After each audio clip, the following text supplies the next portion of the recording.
मग आज प्रत्येकाला फक्त एकच आहे, उठायचं आणि तानाजी सावंत साहेबांवर बोलायचं, बरोबर? नवीन एक फॅड आला आता, लावतो व्हिडिओ,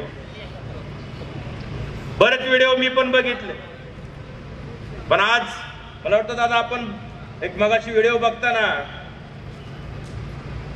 जे काय माजी खासदार होणारे त्यांचा एक व्हिडिओ आहे, मला वाटतं ते राणा दादाला गेल्या 25 म्हणत होते आमच्याकडे आता सावंत साहेब आलेत, पैशाची गव्हर्नमेंट कोणाला दाखवता. आता कसं काय? म्हणजे त्यावेळेस सावंत साहेबाचं सगळं तुम्हाला चाललं. मल्हारदादांनी बरोबर सांगितलं, आम्ही रवी सरांसारख्या देव माणसाचं त्यावेळेस उद्धव साहेबांनी तिकीट काढून तानाजी सावंत साहेबांनी हे सगळं करून ह्याला घेतलं आणि हा राक्षसी वृत्तीचा माणूस तिथं बसवला. मी परवा रवी सरांना भेटायला गेलो सुद्धा हे म्हणलं,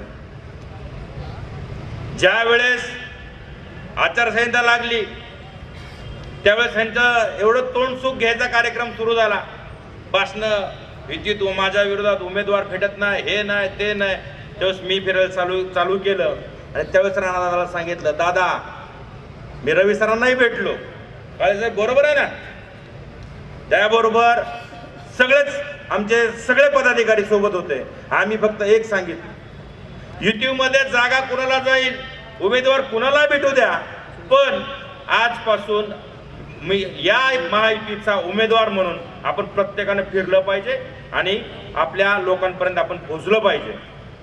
कारण हा एवढा आविर्भावात बोलायला लागलाय, यांची लायकी नसताना सुद्धा सावंत साहेबांनी यांना तिथपर्यंत पोहोचवलंय. आज त्या माणसावर हे जर बोलत असतील, आज मला वाटतं प्रचाराची माझी ही पहिली सभा आहे. मल्हार दादा प्रचारात खरं तर आज आलो मी, माझी ही पहिलीच सभा आहे. हा जॅक होय, अरे मग त्यो काय शोरूम वाला आहे?